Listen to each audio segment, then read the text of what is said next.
La mesa nos acompaña, es precisamente especialista en temas de la Unión de Repúblicas Socialistas Soviéticas, sigue todo el conflicto con especial atención y por eso conversamos con él para que nos explique más a esta hora. Cristian, ¿cómo está? Bienvenido, gracias siempre por conversar con nosotros.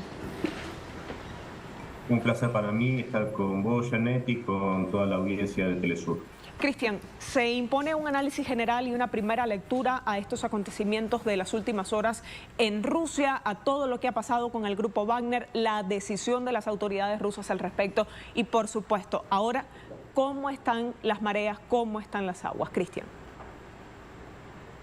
Bueno, la situación hay que resaltar que ha sido, a mi modo de ver, bastante sorprendente y todavía al día de hoy considero que no está del todo claro la finalidad o las motivaciones de este hecho. ¿Por qué digo esto? Porque eh, yo creo que el desempeño de la compañía militar Wagner durante el conflicto que se está desarrollando en Ucrania ha sido realmente de un heroísmo y de un valor enorme para la Federación Rusa.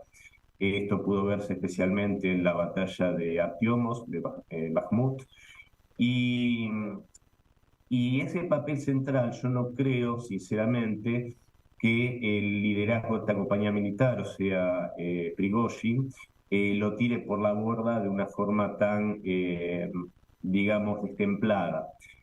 También hay que recordar que este era un análisis que yo hacía el mismo día en que ocurrieron los acontecimientos, que cuando fue que empezó este enfrentamiento, que sí es cierto que hay alas enfrentadas dentro del Kremlin en cuanto a cómo desarrollar este conflicto armado. Hay un ala más radical, por decirlo de algún modo, que quiere que se tomen medidas mucho más contundentes, y otra ala un poco más moderada.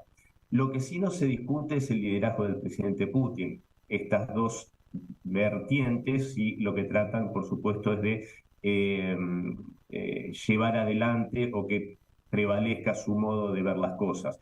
Dicho esto, este enfrentamiento, digamos, cuando se vio justamente durante la batalla de Artiomos, que Yevgeny Prigozhin reclamaba esto que supuestamente no se le entregaban armamentos, municiones y que estaba en una situación de debilidad. Hay que recordar que el poder de fuego que tenían las fuerzas rusas se calcula que era de 10-1 frente a las ucranianas, o sea que había realmente un desempeño y un poder de fuego importantísimo de parte de las fuerzas rusas. Este enfrentamiento o estos dichos de Prigozhin, a mi modo de ver, tenían más que ver con una estrategia de mostrar una debilidad frente al adversario que lo envalentonase y que generase lo que finalmente sucedió, que fue que el régimen de Kiev mandó a miles y miles de tropas a una verdadera picadora de carne, y obviamente esto generando la posterior debilitamiento y gran costo en vidas y en material y costo económico para las fuerzas de Zelensky, que finalmente también esto produjo el retraso de esta famosa contraofensiva que comenzó el 4 de junio. Entonces, dicho esto, por esta misma situación que marco, que se dio en la batalla de Artiomos, que finalmente hay que recordar que también fue una contundente victoria de las fuerzas rusas, es por eso que realmente tiene tantos interrogantes esto que aconteció este fin de semana.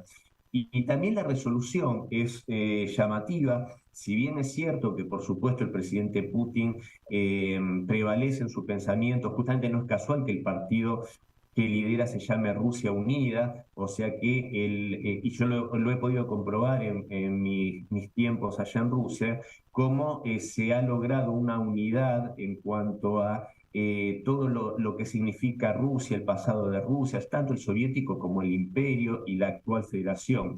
Entonces, es lógico que el presidente Putin haya hecho prevalecer esta idea y evitar el derramamiento de sangre, la intervención del presidente Lukashenko, pero digamos que de un discurso tan contundente que dio el mandatario eslavo en el cual usó palabras muy duras para con Prigozhin, que finalmente esto se resolviese con la salida de Prigozhin hacia Bielorrusia, también es llamativo, y es llamativo, por supuesto, y da para seguir atentamente la situación, que justamente la ubicación actual de parte de la compañía Wagner es a algo así como 100 kilómetros de Kiev. Es importante ese aspecto también y quisiera profundizar en algo, Cristian, porque nos habla de dos maneras dentro del Kremlin, dos maneras por lo menos de mirar la estrategia que se sigue para con el conflicto, pero eso me lleva a preguntar entonces, ¿a quién o a qué responde Wagner? Wagner responde a la Federación Rusa sin ningún lugar a dudas. Cuando se dice que son mercenarios, yo creo que yo no estoy totalmente de acuerdo con este término. El mercenario, soldado de fortuna o como se le quiera llamar, generalmente que sí hay compañías militares privadas en Estados Unidos que pueden ser contratadas por privados o por gobiernos sin ningún tipo de problema. En el caso de la compañía Wagner, eh, no se la puede contratar sin la anuencia del Estado ruso y realmente tienen o sea, cuando trabajan en operaciones en África, en Medio Oriente, como están en la República Centroafricana, etcétera, son lugares que también implican una importancia, ya sea estratégica, por la amistad que tienen con los gobiernos de esos respectivos países. Bueno, también están en Siria, que han desempeñado un papel importante. Entonces, realmente la compañía Wagner, a mi modo de ver, responde al Estado ruso. Por supuesto, como decía antes, tal vez Prigozhin es parte de esa ala más dura que esperan una respuesta más contundente, incluso contra la OTAN, no tanto contra Ucrania. Yo siempre destaco que cuando se habla de la posibilidad de la utilización de armas nucleares, tácticas particularmente, que son las que son de un menor poder, ese escenario nunca está previsto en Ucrania. No está previsto, y yo considero que es impensable que se utilice contra Ucrania, ya que se está intentando a lo largo de toda esta operación hacer el menor daño posible a la población civil de Ucrania, porque son pueblos hermanos, como lo sabemos muy bien, al igual que el pueblo bielorruso con el pueblo ruso. Pero sí hay una ala más dura que incluso no descarta y más bien alienta la posibilidad de que se use este tipo de armas contra algunos objetivos dentro de los patrocinadores de Ucrania, o sea, blancos en terreno de la OTAN, ya sea, puede ser Polonia, yo diría especialmente Polonia, pueden ser los países bálticos. Entonces, como podemos ver, esta ala es bastante más radicalizada, aunque no por esto le faltan razones, porque sin duda lo que se esgrime también en entre estos influyentes políticos y militares, incluso comunicadores de primera línea de Rusia, es que realmente Rusia tiene que dar un golpe contundente a los justamente patrocinadores, los que están detrás de esto, para que realmente sepan que esto va en serio. Más allá de esta guerra de desgaste que a esta altura beneficia a Rusia, porque justamente no es solo el régimen de Kiev, sino que también es la OTAN, la que está desangrándose en cuanto a recursos. Ya se ve, bueno, cómo están los números de la economía de la mayoría de los países europeos. Entonces, es un desgaste, pero por supuesto que a largo plazo también es un desgaste para Rusia, si bien el complejo militar industrial del país euroasiático está mucho más fuerte, mucho más robusto, desde el principio de la operación está trabajando 24/7, e incluso desde antes, porque esto, por supuesto, el presidente Putin, esto no arrancó el año pasado, ni siquiera arrancó hace 9 años con el golpe de Estado en Ucrania, sino que ya el presidente Putin en 2007 anunció esta situación en la Conferencia de Seguridad de Múnich, sabiendo que a su país lo están rodeando, lo están amenazando y el fin último de esta estrategia de Occidente es el desmembramiento del país ruso. 16 meses del conflicto se cumplieron este domingo 24 de junio, Cristian, y en función de eso, el secretario de Estado de Estados Unidos, Anthony Blinken, fue invitado a un canal de televisión, a una cadena norteamericana de noticias, y ha dicho durante la entrevista que, en efecto, las tropas ucranianas se enfrentan a un terreno difícil, se enfrentan a un enemigo poderoso y llama entre líneas a no subestimar lo que está sucediendo en el campo de combate. Esto me lleva además a pensar en las declaraciones más recientes del ministro de Defensa ucraniano cuando dice: tal vez sobreestimamos o sobrepensamos la contraofensiva que estábamos desarrollando. Este es solo uno de los tantos puntos que nos llevarán a la victoria, dice, a una manera de suavizar el discurso también y a dar un mensaje optimista para con el desarrollo de las operaciones ucranianas.